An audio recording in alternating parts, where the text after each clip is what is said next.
தான் தலப்பாக கட்டிக்கொண்டு நடந்து வாரத போல் நம்ம ஐயா வராரு.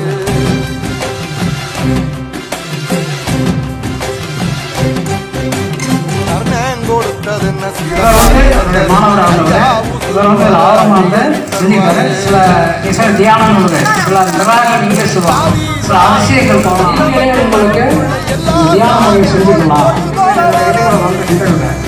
இங்கேருந்து போகிறோம், எங்கே போகிறேன், எங்கே போகிறேன், இன்னைக்கு வரேன், ஒரு வாரம், ஒரு நாள், ஒரு மாதம், 2 மாதம், 1 வருஷம் வரைக்கும் செஞ்சுருக்கேன். எப்படி சாத்தியப்படும்? இந்த மாதிரி ஒரு ஆள் வருவானா, கவனம் போ, இந்த மாதிரி தாராளம் வரும், சரியாக போ அப்படின்லாம் சொல்லியிருக்கேன். நடந்திருக்கு. இறப்பு முதல் சொல்கிறேன், நடந்திருக்கு. இறப்பை ஜாஸ்தியாக சொல்லக்கூடாது. எதுக்கு அப்படின்னா, இறப்பை சொன்னால் மக்கள் பயந்துருவான், திரும்ப எமர்ஷனுக்கு போகாத அப்படின்னு எனக்கு என்னுடைய சைட்டில் போட்டிருக்கேன். அதை பற்றி அவருக்கு நடந்ததெல்லாம் நாளை நடக்க போகிற சொல்ல முடியும் மனிதனால். அப்படியே ஒரு அபூர்வமான கலை வந்து வர்மக்கல்ல இருக்குது. மாபெரும் ஒரு பாட்டு 100 அடி குறைஞ்சபட்சம் 20 அடிக்கு மேலே இருக்கணும். அதுக்கு குறைஞ்ச ஏக்கர்லாம் நோக்கோரமாக இயக்கக்கூடாது.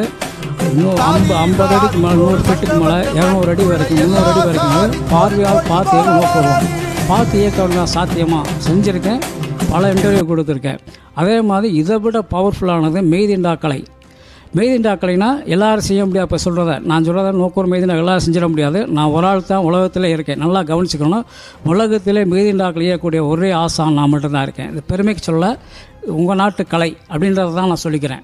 இப்போ வந்து இதுக்கு பார்க்க வேண்டியதில்லை. நீங்கள் வந்து கண்ட எந்த நாட்டில் இருந்தாலும் சரி, எதிரிகள் எங்கிட்ட இருக்கான், ஐயா என்னை தாக்க வரான், தாக்குங்க அப்படின்னா இங்கேருந்து மதுரையில் இந்த அறையிலேருந்து நான் கையை காட்டினா போதும், அவன் கீழே விழுந்துருவான். மயங்கின கீழே விழுந்து உடனே எந்திரிக்க முடியாது. மெய்திண்டாக்களில் நீண்ட நேரம் ஆகும், 1 மணி நேரம் கூட மயங்கி வாந்தி எடுத்து கிடப்பான். இது மாதிரி பல தொலைக்காட்சிகளை நிரூபித்து காமிச்சிருக்கேன். ஆக இது வந்து மெய்திண்டாக்கலைக்கு ஆளை பார்க்கணும். மந்திரம் தந்திரங்களோ மூலிகையோ கிடையாது. பார்த்தா கீழே உள்ள கலை இருக்கும்போது உனக்கு ஏண்டா இதெல்லாம் தேவையே இல்லையாடா அப்படின்னு நம்ம சொல்கிறோம். அப்போ இது கிட்ட எந்த கலையும் வர முடியாது. இன்னொரு கலை உலகத்தில் பிறக்கப்படக்கூடாது. துப்பாக்கி, அருவாள், வேல்கம் எதாக இருந்தாலும் இன்றைக்கி போர்லாம் பார்க்குறீங்க திரைப்படம் உண்மையில் நடந்துக்கிருக்கு.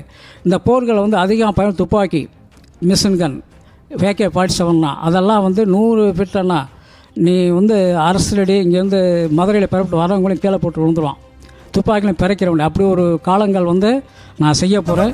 ஆக மனிதனை கொல்லக்கூடிய அந்த துப்பாக்கி கலாச்சாரம் ஒழிய பண்ணுறதுக்கு ஒரே கலை வந்து வர்மக்கலையும் மெய்திண்டா கலை தான்.